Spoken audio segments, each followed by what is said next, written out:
Hello everyone, hope all of you are fine. Welcome to LIMS, Leiden Institute of Management and Sciences.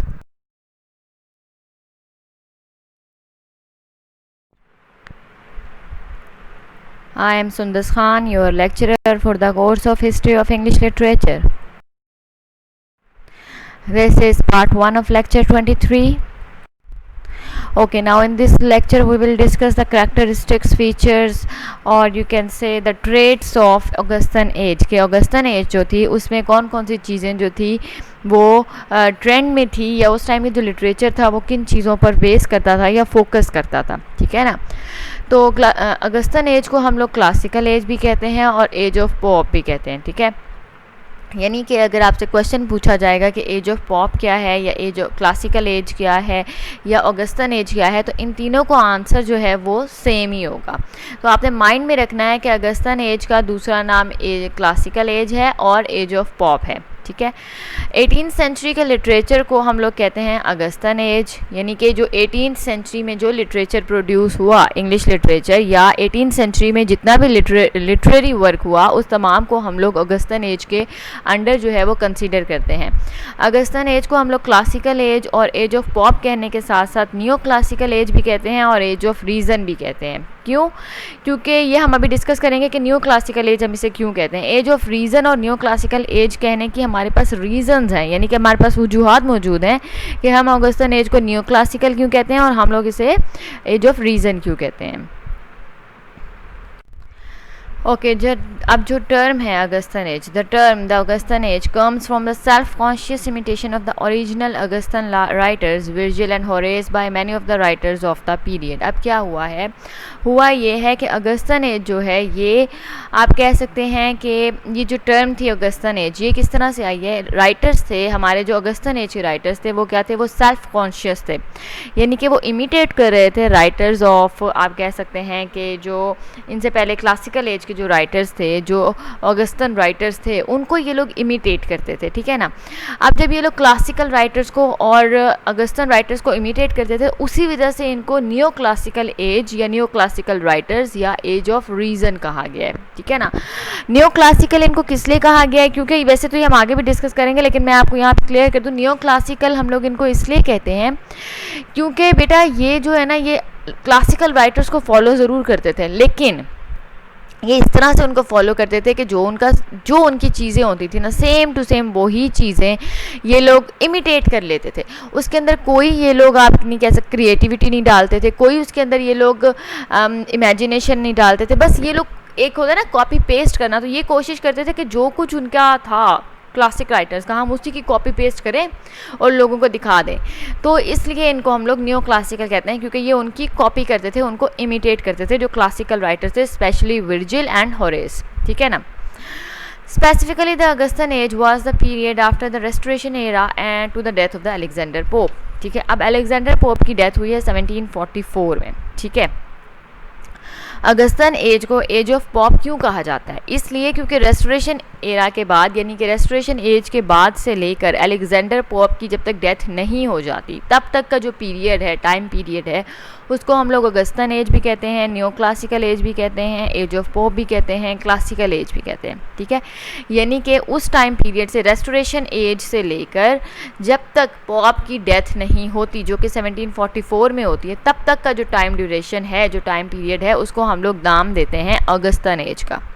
The major writers of the age were Pope and John Dryden in poetry and Jonathan Swift and Joseph Addison in prose. अब यानी कि अगर आप novels या pros या biography की बात करेंगे तो उसके अंदर जो मेजर नाम हैं वो हैं जोनाथन स्विफ्ट का और जोसेफ एडिसन का, ठीक है। अच्छा, और अगर हम लोग पोइट्री की बात कर रहे हैं तो हम इसे एज ऑफ पॉप कह रहे हैं, हमने एज ऑफ ड्राइडन भी पढ़ी है। तो यानी कि जो 18th सेंचुरी के जो आप कह सकते हैं फेमस नाम थे वो थे पॉप का नाम और ड्राइडन का नाम। तो अगर हम देखें अगस्टन एज में पोइट्री की वजह से कौन फेमस है तो वो पॉप और ड्राइडन फेमस है। अगर हम देखें कि प्रोज की वजह से कौन कौन बहुत ज़्यादा फेमस है अगस्टन एज में या न्यू क्लासिकल एज में या क्लासिकल एज में, तो that is Jonathan Swift and Joseph Addison. Dryden forms the link between Restoration and Augustan literature, although he wrote ribald comedies in the Restoration vein. अच्छा, तो अब हम यहाँ पे डिस्कस कर रहे हैं कि रेस्टोरेशन एज जो है वो रेस्टोरेशन एज ड्राइडन जो है, हमारा जो ड्राइडन है, जॉन ड्राइडन, ये लिंक पैदा करते हैं between restoration age and Augustan as.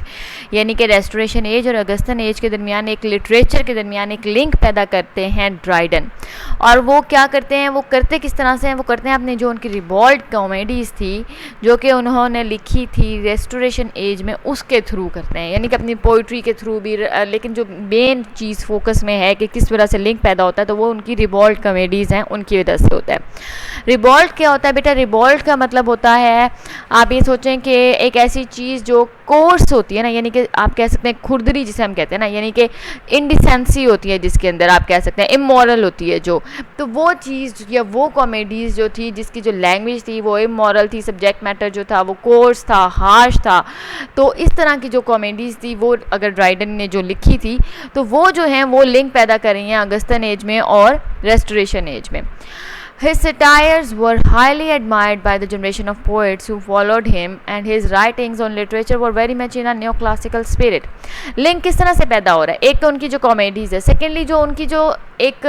Writing थी ना पोइट्री की, वो इस तरह थी कि उसके अंदर जो स्पिरिट थी, यानी कि जो एक चीज़ आपको नज़र आती थी, अगर आप उनको देखते थे तो आपको उसके अंदर से जो चीज़ मिलती थी वो न्यो क्लासिकल स्पिरिट थी। और हमने बात की कि अगस्तन एज के जो राइटर्स थे वो नियो क्लासिकल थे, क्योंकि वो फॉलो करते थे क्लासिकल राइटर्स को, इमिटेट करते थे उन्हें। तो इसी वजह से जो ड्राइडन था उसकी राइटिंग थी, बीच में आप कह सकते हैं कि एक ब्रिज था कि ड्राइडन ने राइटिंग की हालांकि रेस्टोरेशन एज में, लेकिन उसकी राइटिंग की जो आप कह सकते हैं करेक्टरिस्टिक्स थी वो नियो क्लासिकल राइटर्स या नियो क्लासिकल जो उसके अंदर स्पिरिट पैदा की उसने, उस स्पिरिट की वजह से हम इसको कहते हैं कि ये लिंक है ड्राइडन रेस्टोरेशन एज और अगस्तन एज के दरमियान, ठीक है ना। और पोइट्स जो थे, जो कि रेस्टोरेशन एज के पोइट्स थे, वो ड्राइडन को बहुत ज़्यादा एडमायर करते थे because of a new form of poetry जो कि उसने इंट्रोड्यूस करवाई। But more than anything, any other thing, it is the name of Alexander Pope, which is associated with the epoch known as the Augustan Age. अब वही बात है, अगस्तन as को हम जानते तो एज ऑफ पॉप के नाम से है ना।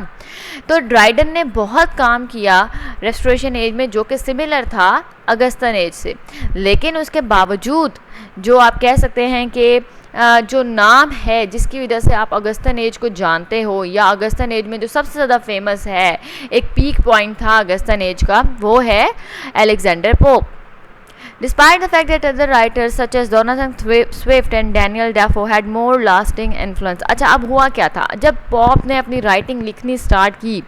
जब पॉप ने पोइट्री वगैरह स्टार्ट की थी, तो उस ज़माने में अगस्तन एज में जो सबसे फेमस एक आप कह सकते हैं बीइंग था, या जो एक फेमस आप कह सकते हैं राइटर था, वो पॉप को माना जाता था, ठीक है। लेकिन जैसे जैसे अब टाइम गुजरता गया, बहुत सी टाइम पीरियड्स गुजर गए हैं, तो अगर अब हम लोग देखें तो जो फिगर्स, लिटरेरी फिगर्स जिन्होंने सबसे ज़्यादा इफ़ेक्ट डाला अगस्तन एज के लिटरेचर पर, या उन्होंने कुछ ऐसा काम किया जो अभी तक हमारे जो है हम जानते हैं या हम इन्फ्लुएंस हैं उस चीज़ से, तो वो थे डैनियल डेफो और जोनाथन स्विफ्ट। तो हालांकि फेमस जो है एक बीइंग या फेमस जो राइटर है वो पॉप था उस एज का, लेकिन अगर हम देखें कि किसका काम ज़्यादा एवर लास्टिंग था या मोर लास्टिंग इन्फ्लुएंस था, ये किसका इन्फ्लुएंस ज़्यादा था या किसका काम जो है वो आप कह सकते हैं कि ज़्यादा लास्टिंग था, तो वो जोनाथन स्विफ्ट है और डैनियल डेफो हैं। The period covering the age of Dryden as well as that of Pope is sometimes called the classical and sometimes the Augustan age of the English literature. अच्छा, अब ये देखें, मैंने अभी कहा कि ड्राइडन जो थे वो आप कह सकते हैं कि रेस्टोरेशन एज से थे, ठीक है ना।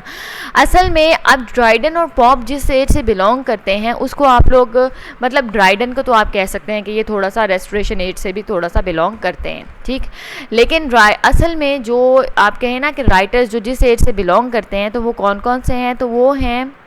तो जो राइटर्स थे ना ड्राइडन और पॉप, वो इस तरह के थे कि इनको हम लोग कभी कभी क्लासिकल कह देते हैं और कभी कभी हम लोग इनको अगस्तन एज के कह देते हैं कि ये अगस्तन एज के राइटर्स हैं, ठीक है ना। मींस के अब जारी बात है, हर लिटरेरी जो फिगर है उसने एक तरह का काम तो नहीं ना किया, हर इंसान ने डिफरेंट तरह के जो हैं वो काम किए हैं। तो इनकी जो राइटिंग थी वो इस तरह की थी कि हम इनको क्लासिकल राइटर्स के साथ भी हम इनका नाम लेते थे, और जब हम इनका नाम लेते थे अगस्तन एज में या अगस्तन राइटर्स में तो भी इनका नाम आता था।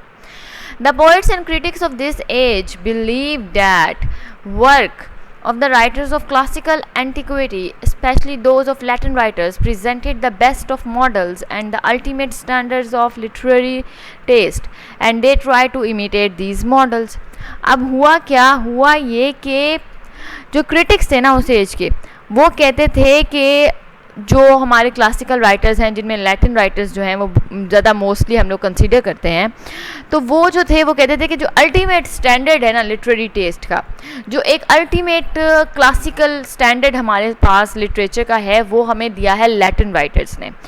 और ये जो उनसे हमारे अगस्तन एज के राइटर्स थे वो क्या करते थे, वो इस चीज़ को इमिटेट करते थे, वो इन मॉडल्स को इमिटेट करते थे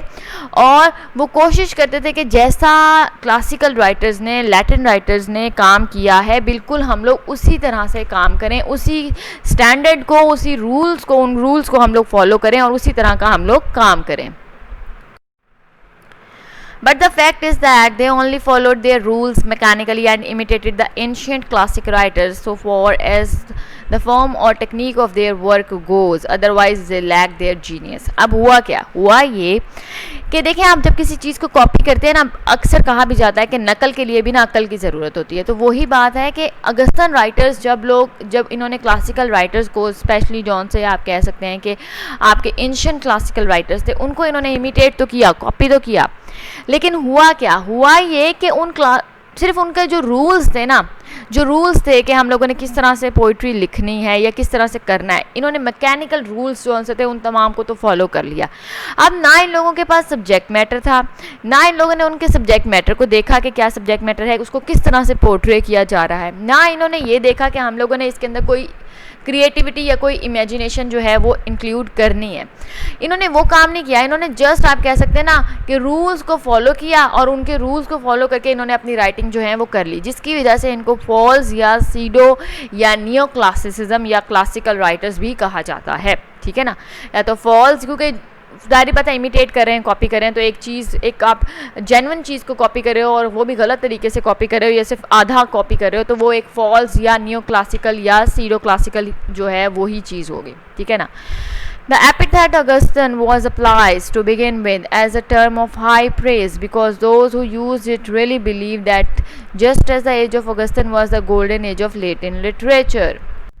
अच्छा, एपिथेट ऑफ अगस्तन एज क्या था यहाँ पे कि एपिथेट का मतलब होता है बेटा कोई भी एडजेक्टिव जिसको आप, मतलब अगर हम एपिथेट को क्लासिकल के साथ यूज़ कर रहे हैं ना, तो वो ये था कि क्लासिकल राइटर्स के जो भी कैरेक्टरिस्टिक्स हैं, जो भी एट्रीब्यूट्स हैं, वो हम लोग अगस्तन एज को दे रहे हैं। ठीक है, तो एपिथेट वो वर्ड होता है।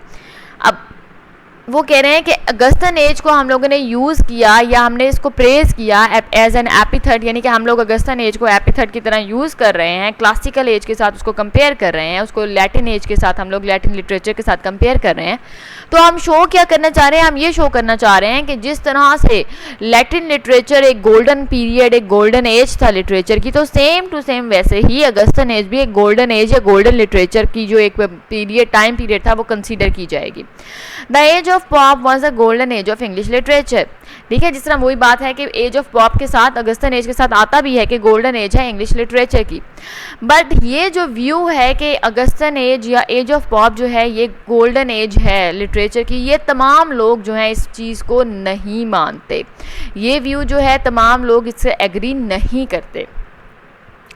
क्योंकि वो कहते हैं कि ओरिजिनल सिग्निफिकेंस या ओरिजिनल इंपॉर्टेंस जो है टर्म की वो डिसअपेयर हो गई है। Epithet is still retained for the sake of the convenience, क्योंकि जब लोगों को पता चला, यानी कि अब अगर हम लोग देखते हैं कि कोई चीज़ हम देख रहे हैं पुरानी सी और हमें नज़र आ रहा है कि ये सिर्फ इमिटेशन है, और इमिटेशन भी इस तरह की है कि इसके अंदर काफ़ी सारी जो हैं वो फेलियर्स हैं या काफ़ी सारे लैक्स मौजूद हैं, यानी काफ़ी चीज़ों की कमी है। तो हुआ क्या कि जब क्रिटिक्स ने इस चीज़ को देखा तो उन्होंने फिर ये इस व्यू से इनकार कर दिया कि जो अगस्तन एज है वो आप गोल्डन एज कंसीडर करो लिटरेचर की। ठीक है ना, लेकिन फिर ये हुआ कि जब ये चीज़ हुई ना, तो फिर ये हुआ कि उन्होंने कहा कि अब हम लोग गोल्डन एज ऑफ पॉप के साथ से अगर गोल्डन एज हटा देते हैं तो फिर काफ़ी ज़्यादा कन्फ्यूजन क्रिएट हो जाएगी, क्योंकि उस एज में या उसके बाद भी काफ़ी अर्से तक इस एज को अगस्तन एज या गोल्डन एज ऑफ पॉप कहा गया। तो अब इन्होंने सिर्फ ये एक एज एन एडजेक्टिव एपिथेट लगाया हुआ है कि हाँ जी ये जो है ये गोल्डन एज ही है जैसे लैटिन थी, लेकिन ऐसा वो मानते नहीं हैं। It serves to bring out the analogy between the English literature of the first half of the 18th century and the Latin literature of the days of Virgil and Horace. अब यहाँ पे जो सी एक मतलब कि एपिथेट हमने लगाया हुआ है ना, ये एज एन एनालॉजी है। एनालॉजी का मतलब होता है कंपैरिजन कर रहे हैं, और कंपैरिजन हम किस एज का कर रहे हैं? कंपैरिजन हम कर रहे हैं एज ऑफ पॉप का, the golden age of pop का, विद द क्लासिकल या Latin literature of Virgil and Horace. यानी कि हम वर्जिल और होरेस जो कि एक आप कह सकते हैं जेन्युइन क्लासिकल एज थी, उसका कंपैरिजन कर रहे हैं with the age of Augustan या गोल्डन एज ऑफ पॉप। तो यहाँ पे क्रिटिक्स ने ये जो एक एपिथेट था गोल्डन एज, ये इसलिए ख़त्म नहीं किया क्योंकि वो ये कह रहे हैं कि हम लोग यहाँ पे कंपैरिजन कर लेंगे दोनों का, होरेस और वर्जिल का, मतलब कि होरेस और वर्जिल की जो एज थी, जो लैटिन लिटरेचर था, उनका हम लोग कंपैरिजन कर रहे हैं अगस्टन एज के साथ। इसलिए वो कहते हैं कि जिस तरह से यहाँ पे लगा हुआ है गोल्डन एज ऑफ पॉप, हम ये ख़त्म नहीं कर रहे, बल्कि हम इसको यूज़ करें एज एन एपिथेट, हम एन एनालॉजी के तौर पर इसको हम यहाँ पे लगा रहने देंगे। The writers of the age, though they did not produce great poetry, did no other essential work for the service of the literature. अब जाहिर सी बात है, इनकी पोइट्री तो हमने डिस्कस कर ली है कि इनकी पोइट्री जस्ट इमिटेशन थी, उसके अंदर ना इमेजिनेशन थी, ना उनका सब्जेक्ट मैटर इतना अच्छा था, और सेकेंडली ना ही उनके पास जो है वो सिर्फ मैकेनिकल रूल्स जो थे लैटिन लिटरेचर के, ये वो फॉलो कर रहे थे। तो पोइट्री इनकी इतनी आप कह नहीं सकते कि आउटस्टैंडर्ड थी, ठीक है, आउटस्टैंडिंग नहीं थी इनकी poetry. They laid the foundation of real prose style in English literature. लेकिन पोइट्री के अलावा इन्होंने बहुत से और काम किए अपनी एज में, अगस्टन एज में, जो कि उस एज के लिए सिग्निफिकेंस या इंपॉर्टेंट के हामिल हैं, या उस एज को इंपॉर्टेंस देते हैं अगस्टन एज को। और वो कौन से काम है? वो ये है कि इन्होंने एक फाउंडेशन रख दी थी, एक मतलब जो एक तो पोइट्री होती है ना, एक होता है प्रोज। प्रोज होता है जिसके अंदर हम लोग लिखते हैं तमाम, जिस तरह हम ऐसे लिखते हैं ना, ऐसे एक प्रोज है। आप पैराग्राफ लिखते हो ना, पैराग्राफ एक प्रोज है, ठीक है। तो इन्होंने क्या किया था, इन्होंने इंग्लिश लिटरेचर के अंदर फाउंडेशन रखी थी रियल प्रोज क्या होता है, और पोइट्री, मतलब पोइट्री और प्रोज को इन्होंने सेपरेट कर दिया था, और प्रोज के इन्होंने आपको बता दिया था कि प्रोज असल में होता क्या है। इन्होंने वो चीज़, उसकी फाउंडेशन, उसकी बेस रख दी थी। पोइट्री इनकी इतनी फेमस नहीं थी, लेकिन उन्होंने और काम अपनी एज में किए जिसकी वजह से इनकी एज जो थी वो फेमस हो गई। और वो उन और कामों में एक काम जो इम्पोर्टेंट था वो था कि इन्होंने फाउंडेशन रखी थी प्रोज की, इन्होंने बेस बनाई थी कि प्रोज असल में होता क्या है। They created a sort of etiquette or convention which would prevent the absurd extravagances of metaphysical poetry. They brought order and harmony both in poetry and prose. अब इन्होंने और क्या काम किया था? इन्होंने कहा कि हम लोग जो हैं वो एब्सर्ड जो एक एक्स्ट्रावेगेंस होती है ना, यानी इसलिए आप कह सकते हैं कि जो एटिकेट्स दिखाए जाते थे, और इन्होंने मतलब आप कह सकते हैं कि इन्होंने इस तरह के रूल्स बनाए कि ये जो सी एक एक्स्ट्रा चीज़ें जो हम लोग या मेटाफिजिकल की पोइट्री के अंदर बहुत ज़्यादा एक एब्सर्ड किस्म की एग्जैजुरेशंस दिखाई जाती थी, और एक एब्सर्ड किस्म की उसके अंदर एक्स्ट्रा चीज़ें जो थी वो डाली जाती थी, जो ना पोइट्री की हारमनी और जो आप कह सकते हैं कि कन्वेंशन या ऑर्डर जो है वो उसके अंदर जो है वो उस चीज़ को ख़त्म कर देते थे, ठीक है। यानी कि इतनी ज़्यादा एग्जैजुरेशंस या इस किस्म की एब्सर्ड एग्जैजुरेशंस पोइट्री के अंदर होती थी, मेटाफिजिकल पोइट्री के अंदर राइटर्स डालते थे कि वो जो एक हारमनी और एक ऑर्डर होता था पोइट्री के अंदर वो ख़त्म हो जाता था, ठीक है। तो इन्होंने क्या कहा, इन्होंने कहा कि ये हम लोग कुछ एटिकेट्स, कुछ रूल्स बना लेते हैं जिनको फॉलो किया जाएगा, और उनको फॉलो करते हुए इन्होंने वो रूल्स बनाए जिसकी वजह से जो एक्स्ट्रा किस्म की एब्सर्ड किस्म की एग्जैजुरेशंस थी उनको पोइट्री के अंदर डालने से जो है वो रोका गया या प्रिवेंट किया गया, ताकि पोइट्री के अंदर, प्रोज के अंदर एक हारमनी और एक ऑर्डर जो है वो पैदा हो जाए। अच्छा, जब हम बात करेंगे limitations of the age of Pope, के एज ऑफ पॉप की लिमिटेशंस कौन कौन सी थी, या अगर थी या नहीं थी तो क्या था, ठीक है ना। Age of Pope has no doubt limitations. हर एज की तरह एज ऑफ पॉप के अंदर भी कुछ लिमिटेशंस मौजूद थी, कुछ रिस्ट्रिक्शंस जो थी वो इसके अंदर मौजूद थी। Its literature was mostly the literature of the town, and as such the view of life revealed in it is of limited character, ठीक है। अब आपको ये बताया जा रहा है कि जो लिटरेचर एज ऑफ पॉप के अंदर आपके सामने प्रेजेंट किया गया, जो लिटरेचर एज ऑफ पॉप में आपको दिखाया गया, वो था लिटरेचर ऑफ टाउन, यानी कि टाउन का लिटरेचर आपके सामने एज ऑफ पॉप या अगस्टन एज के अंदर जो है वो रिप्रेजेंट किया गया था। और उस टाउन के लिटरेचर में आपके सामने क्या प्रेजेंट किया गया, जाहिर बात है टाउन की लाइफ आपके सामने रिवील की गई थी। लेकिन इसके बावजूद भी जो लिटरेचर था वो लिमिटेड था। वो इस तरह से है कि जो कैरेक्टर्स आपके सामने दिखाए जाते थे, चाहे वो टाउन की लाइफ को रिप्रेजेंट कर रहे हैं या रिवील कर रहे हैं, या टाउन की लाइफ आपको दिखाई जा रही है, लेकिन वो फिर भी कैरेक्टर्स जो होते थे वो महदूद होते थे। कैरेक्टर्स जो होते थे उनकी लिमिट्स होती थी, ठीक है ना। और ना तो उनके अंदर कोई डेप्थ होती थी, ना ही उनके अंदर कोई ब्रेथ ऑफ इंटरेस्ट, क्योंकि ये इमिटेशन करते थे ना, तो ये इमिटेट कर लेते थे, लेकिन उसके अंदर एक फ्रेशनेस, एक डेप्थ, एक इमेजिनेशन, एक फिक्शन, एक क्रिएटिविटी होती थी, जिसकी वजह से उसके अंदर एक इंटरेस्ट पैदा होता है, वो ये लोग पैदा नहीं कर पा रहे थे। The writers care more for form and rules than for freedom and spontaneity. वही बात है कि राइटर्स क्योंकि इमिटेट कर रहे थे, तो उनका फोकस था कि हमारी फॉर्म और जो रूल्स हैं क्लासिकल राइटर्स के, हमने वो सही से फॉलो करने हैं। लेकिन जो एक फ्रीडम होता था कैरेक्टर का, जो एक स्पॉन्टेनिटी होती थी, जो एक इमेजिनेशन या क्रिएटिविटी दी जाती थी राइटर्स को, या राइटर्स प्रेजेंट करते थे अपने कैरेक्टर्स के अंदर, ताकि आपका जो कैरेक्टर है उसके अंदर एक फ्रेशनेस आए, उसके अंदर एक डेप्थ आए, उसके अंदर एक इंटरेस्ट पैदा हो, वो तमाम चीज़ें जो थी वो लैकिंग थी एज ऑफ पॉप या अगस्टन एज के राइटर्स में या कैरेक्टर्स में। But we must not forget the valuable contributions of the writers of the age. अब देखिए, हमने उनकी बुराई तो कर ली कि वो जो थी वो एक डेप्थ या एक इंटरेस्ट जो है वो कैरेक्टर्स के अंदर पैदा नहीं कर पाए।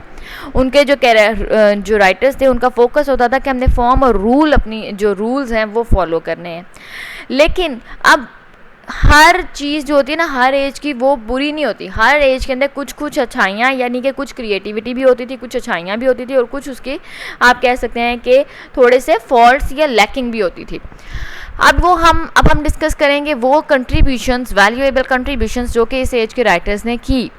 ठीक है, इन्होंने क्या किया, इन्होंने एक्सटेंड की थी डोमेन ऑफ लिटरेचर, यानी कि लिटरेचर के जो जेनरेस थे या लिटरेचर की जो डोमेन थी उसके अंदर इन्होंने आप कह सकते हैं कंट्रीब्यूशंस की थी, जिसकी वजह से वो एक्सटेंड हो गए थे, बढ़ गए थे। देखें, perfecting the satire and the heroic couplet, the prose of Steele and Addison, the novels of Defoe and the work of Swift are things of which any age may be proud। यानी कि अब जो वो कह रहे हैं, उन्होंने perfect किया था art of satire, art of heroic couplet, यानी कि हीरोइक कपलेट और सटायर जो है वो एज ऑफ अगस्टन के अंदर एक परफेक्ट शेप में आ गए थे, इन्हें एक परफेक्ट शेप दी गई थी। ठीक है, और प्रोज किसकी थी, प्रोज देखें स्टील जो हैं आपके राइटर और एडिसन जो हैं, इन्होंने जो प्रोज इन्होंने एक परफेक्ट शेप में, परफेक्ट फॉर्म में आपके सामने लाकर रख दी कि प्रोज जो है वो असल में ऐसी होनी चाहिए। नॉवेल्स हम डिस्कस कर चुके हैं, डेफो के नॉवेल्स के, डेफो ने जो है वो नॉवल के बायोग्राफी से स्टार्ट किया, और उन्होंने नॉवल के किस तरह से बायोग्राफिकल नॉवल जो है वो एक नॉवल की टाइप या डोमेन जो है वो हो सकती है। और इसके अलावा स्विफ्ट के भी हमारे पास वर्क्स मौजूद हैं एज ऑफ अगस्टन के ही। तो असल में कहने की बात यह है कि चाहे यहाँ पे पोइट्री के अंदर बहुत ज़्यादा लिमिटेशंस थी एज ऑफ अगस्टन या एज ऑफ पॉप में, और ये भी आप कह सकते हैं कि पोइट्री की वजह से या आप कह सकते हैं कि पोइट्री को फॉलो करते करते जो है जो राइटर्स थे वो मतलब कि क्लासिकल राइटर्स को फॉलो करते करते उन्होंने इमेजिनेशन और क्रिएटिविटी या एक डेप्थ जो है वो कैरेक्टर्स में नहीं डाली। लेकिन जो हमारे पास और राइटर्स मौजूद थे जिनके अंदर स्टील हैं, एडिसन हैं, डेफो हैं, स्विफ्ट हैं, इन्होंने आपको बहुत सी चीज़ें जो हैं वो अगस्टन एज के दौरान जो हैं वो दी, जिसकी वजह से अगस्टन एज की इम्पोर्टेंस किसी सूरत कम नहीं हो सकती। The Augustan as is chiefly remarkable for the rise of satire. अब जो एक चीज़ इंपॉर्टेंट है जो अगस्टन एज को इम्पोर्टेंस दे रही है वो सटायर है, कि सटायर जो है वो अगस्टन एज की ड्यूरेशन में या पीरियड में पीक पे पहुंची थी अपनी। Social and political conditions of the time were just suitable for the development of satire. क्यों पीक पर क्यों पहुंची सटायर, उसकी रीज़न उन्होंने बताई है कि क्योंकि जो सोशल कंडीशन थी अगस्टन एज की, जो पॉलिटिकल कंडीशन या सिचुएशन थी उस एज की, वो बिल्कुल परफेक्ट थी कि सटायर उन पर की जाए, और वो करते करते सटायर जो है वो अपनी परफेक्ट फॉर्म में पहुंची। The fashionable society of the day was immoral and corrupt and was infested with numerous vices and follies. This was a matter of anxiety to sensible men like Addison, Steele and Pope. अब वो बता रहे हैं कि क्या conditions थी। Conditions ये थी कि फ़ैशन सोसाइटी में बहुत आम हो चुका था, लोगों का सारा इंटरेस्ट फ़ैशन की तरफ था, लोगों की जो आप कह सकते हैं कि बिहेवियर या लोगों का जो एक पर्सनालिटी होती है, जो आप कह सकते हैं कि हैबिट्स होती हैं, वो इमोरल थी, करप्ट थी। ठीक है, जिसकी वजह से बहुत ज़्यादा वाइसेस और फॉलीज यानी कि बुराइयां जो हैं वो हम अगस्टन एज की सोसाइटी में पैदा हो रही थी या पैदा हो चुकी थी। और ये जो एक काम था, जो फैशन था, जिसकी वजह से वो जो है लोग इमोरल हो रहे थे, जिसकी वजह से लोग जो हैं वो करप्ट हो रहे थे और सोसाइटी के अंदर बुराइयां हो रही थी, तो ये जो चीज़ें थी, कोई भी सेंसेबल आदमी हो जो कि अपनी सोसाइटी से, अपने लोगों से मोहब्बत करता हो, उसके लिए ये एक बहुत तकलीफ़ का बाइस है। और यही काम हो रहा था एडिसन, स्टील और पॉप के साथ कि वो ये चीज़ नहीं देख पा रहे थे कि किस तरह से उनकी जो सोसाइटी है, उनकी फ्यूचर जनरेशन जो है वो आप कह सकते हैं कि बुराइयों में जा रही है, ये बुराइयों का शिकार हो रही है, जिसकी वजह से उन्होंने सटायर करनी सोसाइटी के ऊपर स्टार्ट की ताकि वो इसको आप कह सकते हैं कि एक किस्म का रिफॉर्म कर सकें सोसाइटी को। Edison and Steele wrote mild satires in Spectator and the Tatler to reform but to amuse himself and the others at the expense of unfortunate and foolish. अब उन्होंने आपको बताया है एडिसन और स्टील ने कुछ जर्नल्स या आप कह सकते हैं कि जर्नल्स इन्होंने लिखे थे, यानी कि इन्होंने आप कह सकते हैं कि रिसाले जो हैं वो पब्लिश करना स्टार्ट किए थे। तो ये दोनों मिल के काम कर रहे थे। इन्होंने पहले स्पेक्टेटर और देन टैटलर के ऊपर काम किया, ये दोनों इनके जो हैं वो जर्नल्स का नाम है। इन्होंने उनके ऊपर काम किया और उसके बाद क्या किया, इनका काम का मकसद क्या था? इनका मकसद ये था कि ये जो थे ये सटायर लिखते थे। सटायर इनकी होती थी सोसाइटी के ऊपर, लेकिन वो लिखी इस तरह से जाती थी कि ये खुद भी उससे इंटरटेन होते थे और दूसरे लोगों को भी इंटरटेन होने का मौका मिलता था, लेकिन वो इंटरटेनमेंट के साथ साथ रिफॉर्म भी करते थे जो कि फुलिश और जो करप्ट लोग होते थे उनको, ठीक है ना, मतलब कोशिश करते थे रिफॉर्मेशन की उन लोगों की। The second cause for the development of satire, the political life of the day, it was a time of corrupt politics and dirty party warfare. तो जिस तरह के आपने देखा है कि अब हमारी पाकिस्तान की भी आप अगर पॉलिटिक्स देखें तो किस तरह की पॉलिटिकल पार्टीज़ जो हैं वो एक दूसरे को ब्लेम करती हैं फॉर ईच एंड एवरीथिंग। तो जो एज थी वो जो आपकी अगस्तन एज है, उस एज में भी यही काम था कि जो राइटर्स थे मतलब कि जो सेकंड उन्होंने कॉज बताया आपको कि सेकंड कॉज क्या था जी डेवलपमेंट ऑफ सटायर का, वो ये था कि जो पॉलिटिकल सिचुएशन थी अगस्तन एज की वो इस तरह की थी कि जो करप्ट पार्टीज़ थी या जो करप्ट पॉलिटिक्स वहाँ पे हो रही थी और जो पार्टीज़ थी वो एक दूसरे को ब्लेम कर रही थी या एक दूसरे को हर चीज़ के लिए जो है वो नीचे दिखाने की कोशिश करी थी, उस चीज़ को भी इन्होंने सटायर का निशाना बनाया, मतलब उसके ऊपर भी इन्होंने सटायर की और रिफॉर्म करने की, लोगों को अम्यूज़ करने की, इंटरटेन करने की तमाम कोशिशें इन्होंने एक साथ की। The great politicians of the day vied with one another in showering ridicules and abuses on their opponents. Wide का मतलब होता है compete करना, ठीक है। तो यहाँ पर क्या हो रहा था, लोगों को compete करना चाहिए पॉलिटिशियंस को कि हम लोग देखें कितना अच्छा काम कर रहे हैं, लेकिन क्या हो रहा था अगस्तन एज में? अगस्तन एज में ये हो रहा था कि पॉलिटिशियंस जो थे वो compete कर रहे थे कि वो एक दूसरे को कितने अच्छे तरीके से रिडिक्यूल यानी कि इंसल्ट कर सकते हैं या कि फिर उनको किस तरह से मतलब वर्बली अब्यूज़ कर सकते हैं, यानी कि उनको वर्बली वो किस तरह से आप कह सकते हैं कि इंसल्ट कर सकते हैं, ठीक है, अपोनेंट्स को। इस चीज़ के ऊपर कंपटीशन होता था। Hence, authors both of prose and poetry who could with right to serve this purpose were in great demand. तो हुआ क्या, आप जाहिर बात है जब लोग देखते थे सटायर पढ़ते हैं, जब आप लोग कोई सैटिरिकल राइटिंग पढ़ोगे ना तो आपको डिफरेंट स्टाइल मिलेंगे कि आप किस तरह से वर्बली भी लोगों को अब्यूज़ कर सकते हो, यानी कि उनको इंसल्ट कर सकते हो हंसते हंसते ही, और आप लोग वैसे भी कैसे लोगों के ऊपर सटायर कर सकते हो, आपको ये तरीका भी आएगा। तो अब जब उनका काम ही लोगों का ये था, पॉलिटिशियंस का काम ही ये था, तो फिर अब क्या था, जो लोग थे जो इस तरह से सटायर लिख सकते थे लोगों को अम्यूज़ करने के लिए भी या फिर लोगों को आप कह सकते हैं एंटरटेन करने के लिए भी और साथ साथ रिफॉर्म करने के लिए भी, वो वाले राइटर्स जो थे वो तमाम के तमाम जो थे वो दे वर इन ग्रेट डिमांड, यानी कि उनकी बहुत ज़्यादा डिमांड थी। The literature of this period therefore became mostly a literature of satire as almost as the works of Pope himself are. अच्छा, आप कहते हैं कि जो इस एज का जो एज ऑफ पॉप है या अगस्तन एज का जो लिटरेचर है, ये लिटरेचर मोस्टली बन गया था लिटरेचर ऑफ सटायर, क्योंकि इसमें मोस्टली जो राइटिंग्स थी वो पोइट्री के अलावा जो लिटरेरी वर्क्स थे वो तमाम के तमाम जो थे वो सटायर पे बेस करते थे, उनमें सटायर थी, ठीक है। तो अब इसके अगर देखें तो अगस्तन एज का लिटरेचर हम लोग दो हिस्सों में डिवाइड कर सकते हैं, ठीक है। एक तो हो गया सैटिरिकल लिटरेचर जिसमें सटायर्स थी, ठीक है। एक हो गया वर्क्स ऑफ पॉप हिमसेल्फ जिसमें वर्क्स ऑफ पॉप हैं, जो कि आपको पता है कि काफ़ी ज़्यादा वर्क्स ऑफ पॉप भी जो हैं वो कम नहीं हैं। The heroic couplet, which was the chief medium of the poetry of this period, was especially suitable for satire. ठीक है, अब जो ये heroic couplet थी जो कि एक चीफ मीडियम है for the poetry of this period, यानी कि आपको पता है कि हीरोइक कपलेट जो है इस एज में परफेक्ट फॉर्म में पहुंची थी, और ये वो मीडियम है या ये वो फॉर्म है जिसके अंदर आप कह सकते हैं कि पोइट्री की जाती थी, मतलब हीरोइक कपलेट के अंदर पोइट्री लिखी जाती है ना। तो ये जो था ये एक ऐसी फॉर्म मानी गई जिसके अंदर सटायर जो है वो बहुत अच्छे तरीके से जो है वो लिखी जा सकती थी या लिखी जाती थी। ठीक है, तो हीरोइक कपलेट को इस तरह से आप कह सकते हैं कि मिली, तो हीरोइक कपलेट को इस तरह से इंपॉर्टेंस मिली कि हीरोइक कपलेट के अंदर अब दो काम हो सकते थे, इसके अंदर पोइट्री भी लिखी जाती थी और इसको परफेक्ट फॉर्म में एक में पहुंचा दिया गया था, और साथ साथ दूसरा काम क्या था, दूसरा काम ये था कि ये सूटेबल माना जाता था कि इसके अंदर सटायर जो है वो बहुत ही अच्छे तरीके से लिखी जा सकती है। I hope each and everything is clear. If you have any questions you can ask me. Thank you.